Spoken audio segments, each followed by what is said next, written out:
ഈ ഗൾഫ് രാജ്യങ്ങളെ ആക്രമിക്കേണ്ടി വന്നതിൽ മാപ്പ് എന്ന്. അതിന്ന് തിരുത്തപ്പെട്ടിരിക്കുന്നു.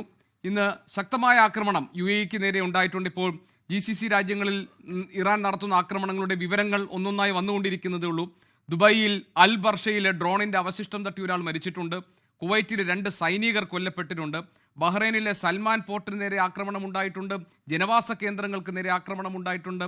മനാമയിൽ ഇതുപോലെ തന്നെ താമസ സമുച്ചയങ്ങൾക്ക് നേരെ ആക്രമണം ഉണ്ടായിട്ടുണ്ട്. അപ്പോൾ ഇറാൻ തിരിച്ചടിക്കുമ്പോൾ ഗൾഫ് രാഷ്ട്രങ്ങളെ കൂടി ആക്രമിക്കുകയാണ്. അവിടെ ഇറാൻ പറയുന്ന ഒരു വാദം, ഈ യുദ്ധത്തിൽ അല്ലെങ്കിൽ ഈ ഏറ്റുമുട്ടലിൽ സമാധാനത്തിനുള്ള മുഴുവൻ സാധ്യതകളെയും അമേരിക്ക തച്ചുടച്ചില്ലാതാക്കി എന്നാണ്. സൗഹൃദ സന്ദേശത്തെ ട്രംപ് കൊലപ്പെടുത്തിയെന്നാണ്.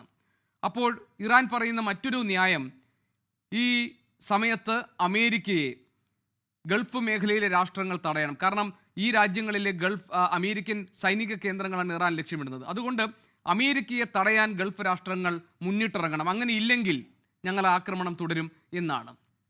ഗൾഫ് രാഷ്ട്രങ്ങളെ പ്രകോപിപ്പിക്കുന്നതാണോ സമ്മർദ്ദത്തിലാക്കുന്നതാണോ ഇറാന്റെ ഈ നിലപാട്?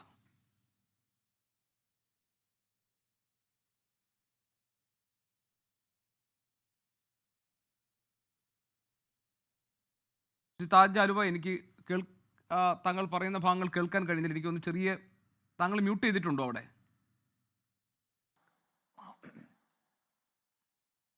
ഇപ്പൊ കേൾക്കാം, പറഞ്ഞോളൂ.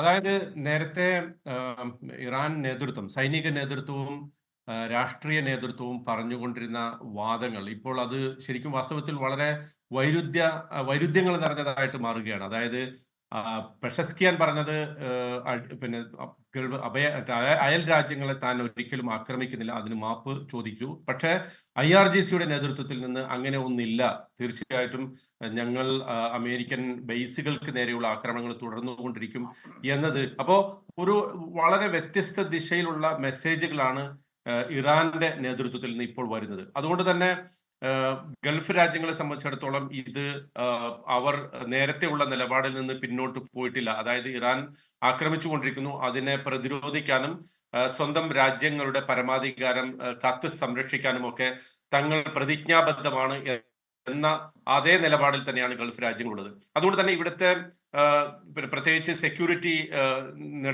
നിലപാടുകളിലൊന്നും, സെക്യൂരിറ്റി അലേർട്ടോ അല്ലെങ്കിൽ അത്തരം നടപടികളിലൊന്നും തന്നെ യാതൊരു തരത്തിലുള്ള മാറ്റവും വരുത്തിയിട്ടില്ല. വർക്ക് ഫ്രം ഹോമുകളൊക്കെ അതേപോലെ തന്നെ തുടർന്നുകൊണ്ടിരിക്കുന്നു, സ്കൂളുകൾ അടഞ്ഞു കിടക്കുന്നു. എന്ന് മാത്രമല്ല UAEയുടെ ഭാഗത്തു നിന്നൊക്കെ ഇന്നലെയും ഇന്നുമൊക്കെ ആയിട്ട് വളരെ കടുത്ത പ്രസ്താവനകൾ വന്നിട്ടുണ്ട്.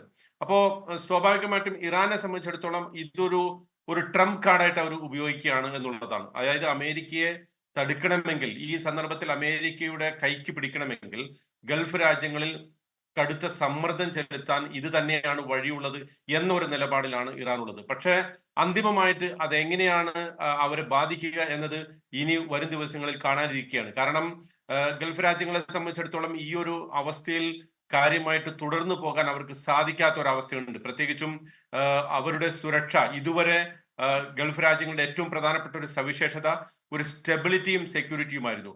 അതിനാണ് വാസ്തവത്തിൽ ഇപ്പോൾ പിന്നെ പരിക്കേറ്റിരിക്കുന്നത്. അതുകൊണ്ട് തന്നെ ആ ഒരു അർത്ഥത്തിൽ അതിനെ പിന്നെ ഈ സുരക്ഷയെ സംരക്ഷിക്കാനും അവരുടെ സ്റ്റെബിലിറ്റിയെ സംരക്ഷിക്കാനും ഇറാന്റെ ഭാഗത്തു നിന്നുള്ള ആക്രമണത്തിന് ഏതെങ്കിലും അർത്ഥത്തിലുള്ള മറുപടി കൊടുക്കാനും അവർ നിർബന്ധിതരായേക്കും എന്നൊരവസ്ഥയിലേക്ക് കാര്യങ്ങൾ എത്തിയിട്ടുണ്ട്. അതേ സന്ദർഭത്തിൽ ഇറാന്റെ ഭാഗത്തു നിന്ന് നമ്മൾക്ക് കാണാൻ കഴിയുന്ന ഒരു സംഗതി, ഇതിന്റെ ഈ ഒരു ഡിഫറന്റ് മെസ്സേജസ്, വ്യത്യസ്തങ്ങളായിട്ടുള്ള അല്ലെങ്കിൽ വൈരുദ്ധ്യ രൂപത്തിലുള്ള മെസ്സേജുകൾ കൊടുക്കുന്നതിന്റെ പ്രധാനപ്പെട്ട ഒരു ലക്ഷ്യം എനിക്ക് തോന്നുന്നു ഈ അമേരിക്കയും അതുപോലെ തന്നെ ഇസ്രായേൽ നേതൃത്വത്തെയും ഒക്കെ ഒരു ആശയക്കുഴപ്പത്തിലാക്കുക എന്ന യുദ്ധത്തിന്റെ ഒരു തന്ത്രം കൂടി ആകാനുള്ള ഒരു സാധ്യതയുണ്ട്. ലോകത്തെവിടെയായാലും ഏത് സമയത്തും 24 വാർത്തകളും ഓഗ്മെന്റഡ് റിയാലിറ്റി പാക്കേജുകളും എക്സ്പ്ലെയിനറുകളും വിശദമായി കാണാൻ ഞങ്ങളുടെ YouTube ചാനൽ നിങ്ങൾക്ക് സബ്സ്ക്രൈബ് ചെയ്യാം.